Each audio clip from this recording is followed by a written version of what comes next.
ప్రత్యామ్నాయ ఉపాధిని కార్మికుల ఐక్యత కార్మికుల ఐక్యత ప్రత్యామ్నాయ ఉపాధిని ప్రత్యామ్నాయ ఉపాధిని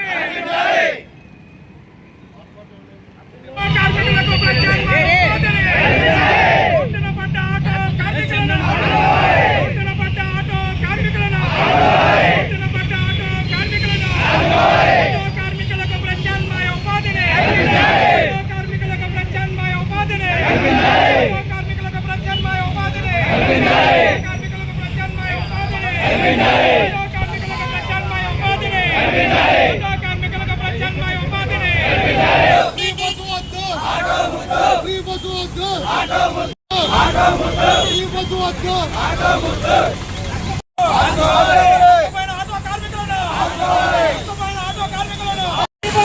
నష్టపోయిన ఆటో కార్మికులను నష్టపోయిన ఆటో కార్మికులను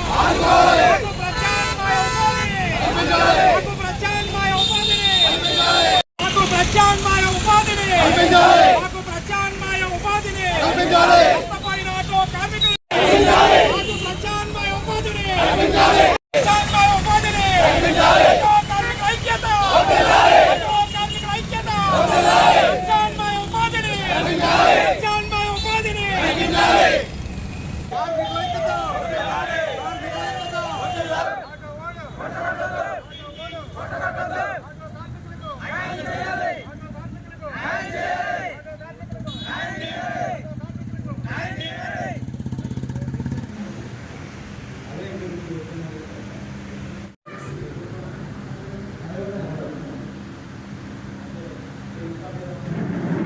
కార్మికులు రోడ్డున పడ్డాం. ప్రభుత్వానికి ఫ్రీ బస్సు పథకం పెట్టడానికి మేము వ్యతిరేకం కాదు.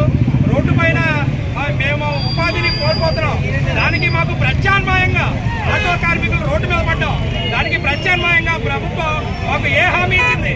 మీరు ఏం చేస్తారు? మాకు మేము రోడ్డును పడిపోతున్నాం. దీనికి మీ ఫ్రీ బస్సు పెట్టడానికి మాకు ఎటువంటి వ్యతిరేకం లేదు. కాకపోతే దానివల్ల మేమంతా లక్షలాదిగా మా కుటుంబాలు రోడ్లు పడుతున్నాయి. మా తల్లిదండ్రులు మాకు ఆరోగ్య పరిస్థితి బాగాలేని పరిస్థితి ఉంది.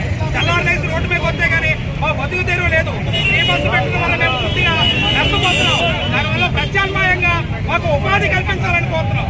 ప్రత్యామ్నాయంగా మాకు ఏంటనేది అది చేయాలని మేము ముక్తజనంగా తెలియజేస్తున్నాం.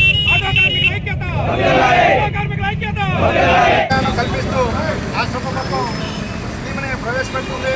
దీనికి వ్యతిరేకంగా రాష్ట్ర వ్యాప్తంగా ఆటో డ్రైవర్లందరూ కూడా ఈ రోజునే ఆందోళన చేస్తున్నారు. ప్రధాన కారణం ఏంటంటే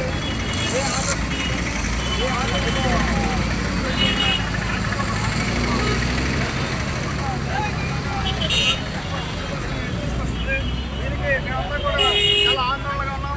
ఎందుకంటే రాష్ట్ర వ్యాప్తంగా సుమారు 6 లక్షల మంది ఆటో డ్రైవర్లు ఈ రంగం మీద ఆధారపడి ఉన్నారు. మరియు పరోక్షంగా మరో 3 లక్షల మంది ఈ రంగం మీద ఆధారపడి ఉన్నారు. మన పశ్చిమ గోదావరి జిల్లాలో దాదాపు ఉమ్మడి పశ్చిమ గోదావరి జిల్లాలో 40,000 మంది ఆటో కార్మికులు ఈ రంగం మీద ఆధారపడి ఉన్నారు. వీరందరూ కూడా నష్టపోయే పరిస్థితి ఉంది.